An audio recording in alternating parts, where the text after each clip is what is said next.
Hello students, मैं रवि कश्यप और स्वागत करता हूं आपका इकोनॉमिक्स की 95 प्लस सीरीज में। स्टूडेंट्स, आज हम डिस्कस करेंगे मेजर ऑफ डिस्पर्सन का पार्ट सेकंड। ऑलरेडी हमने लास्ट पार्ट में डिस्कस किया था रेंज के बारे में कि रेंज क्या होता है और उसको फाइंड आउट कैसे करते हैं। आज हम बात करेंगे क्वार्टाइल डेविएशन की, जिसे हिंदी में कहते हैं चतुर्थक विचलन। तो चलिए समझते हैं क्या होता है क्वार्टाइल डेविएशन। क्वार्टाइल डेविएशन, देखिए क्वार्टाइल की बात करें पहले, अगर इसकी बात करूं तो इसे हिंदी में कहते हैं चतुर्थक।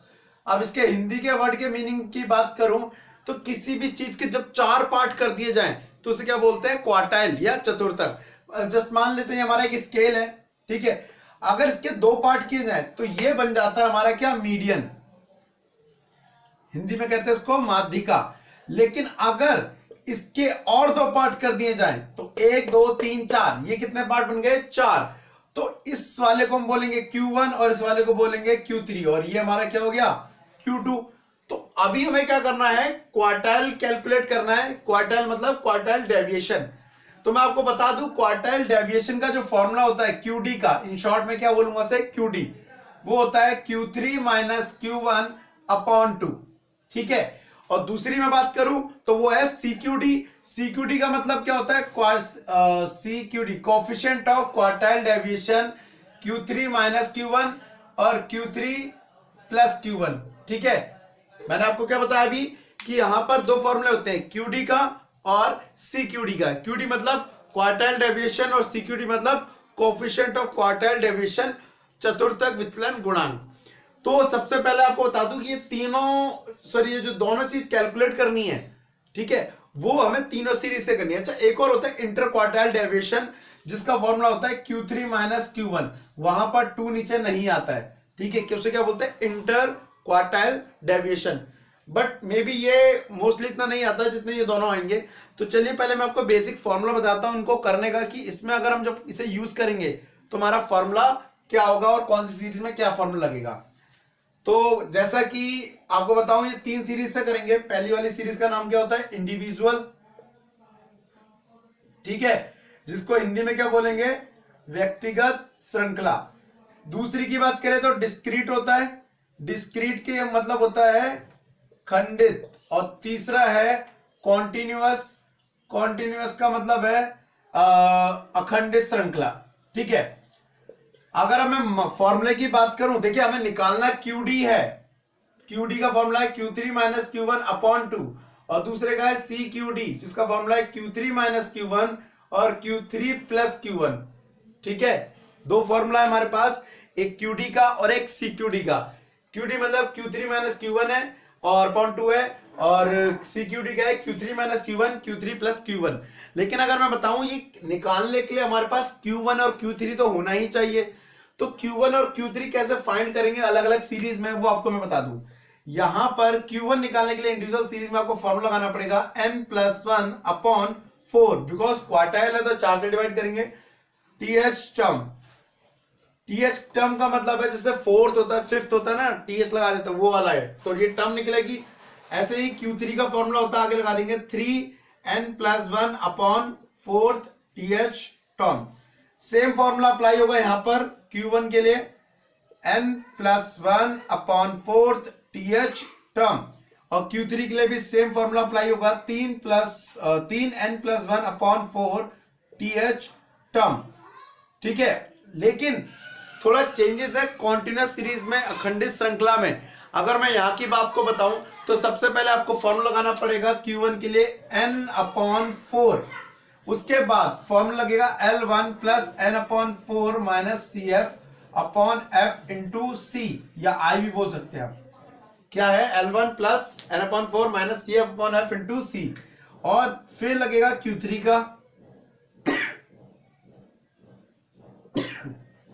सॉरी, तो इसमें भी फॉर्मूले में क्या हो जाएगा, L1 3n upon 4 minus CF upon F into C। ये ध्यान रखना, ये जो डिवाइड है ये इन दोनों के नीचे ही है, बस पूरे में नहीं है। तो वन बाय वन हम डिस्कस करेंगे कि कैसे QD और CQD को कैलकुलेट करते हैं। तबीयत थोड़ी सी खराब सी लग रही है अभी मुझे, चलिए कोई नहीं। तो सबसे पहले हम डिस्कस करेंगे इंडिविजुअल सीरीज, फिर डिस्क्रीट और फिर कॉन्टिन्यूअस। तो इसे नोट कर लीजिएगा पॉज करके, आगे कंटिन्यू करता हूं मैं इसको मिटाकर। चलिए अब बात करेंगे हम इंडिविजुअल सीरीज की। तो इंडिविजुअल सीरीज में मैंने आपको फॉर्मूला बताया कि ये है n+1/4, ये Q1 के लिए, और Q3 के लिए है 3 आगे लग जाएगा n+1/4 टर्म। ठीक है, अब एक एग्जांपल ले लेता हूं मैं इसको। तो चलिए समझते हैं इसको एक एग्जांपल के थ्रू।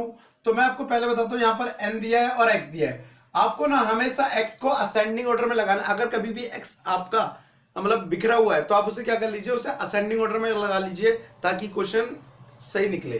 तो मान लेते हैं हमारे पास दिया है 1 2 3 4 5 6 7, यहां पर आपके 7 लोग हैं।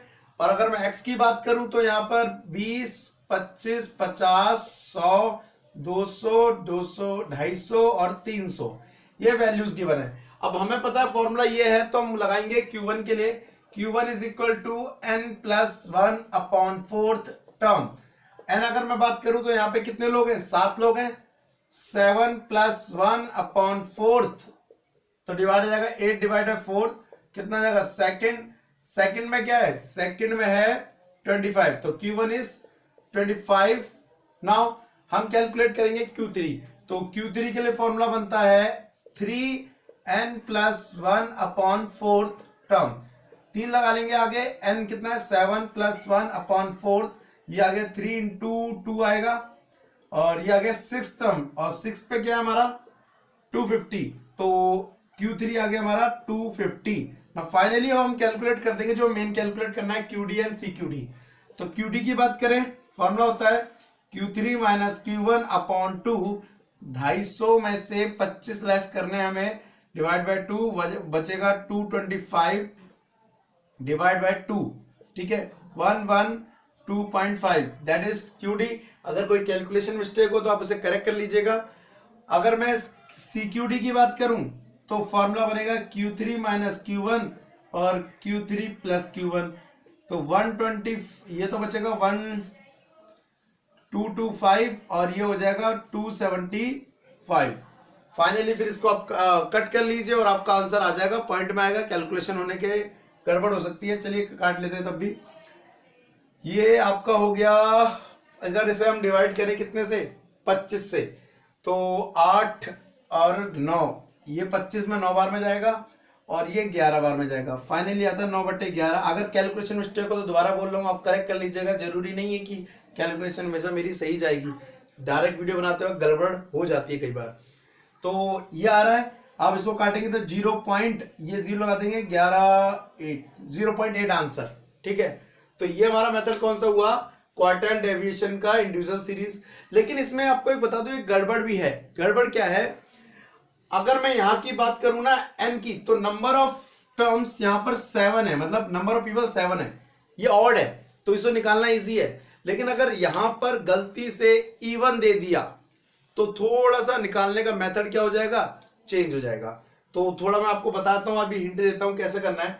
तो उसको समझने के लिए आपको समझना पड़ेगा कि हम 0.25 को लिख सकते हैं 1/4, 0.50 को लिख सकते हैं 1/2, और 0.75 को लिख सकते हैं क्या, 3/4।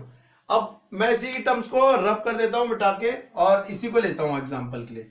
तो यहां पे कितने हैं, 6 लोग हैं। अब इसको दोबारा से कैलकुलेट करते हैं। ठीक है, तो अगर मैं QD की बात करूं, Q1 की, तो फॉर्मूला है क्या, n+1/4 टर्म। अगर n कितना है 6/4 आएगा, 7/4 ये आएगा 7.5। अब देखिए 1.75 टर्म, यहां पे समझने वाली बात है कि ये 1 और 2 के बीच आ रहा है, लाई कर रहा है। ठीक है, तो एक तो पूरा है, तो लिखेंगे हम इसको कैसे, फर्स्ट टर्म प्लस ये क्या पीछे पॉइंट के बाद 7.5 को हम क्या लिख सकते हैं 3/4, तो प्लस 3/4। अभी कौन सी टर्म के बीच है, सेकेंड और थर्ड, फर्स्ट के बीच, तो सेकेंड माइनस फर्स्ट टर्म।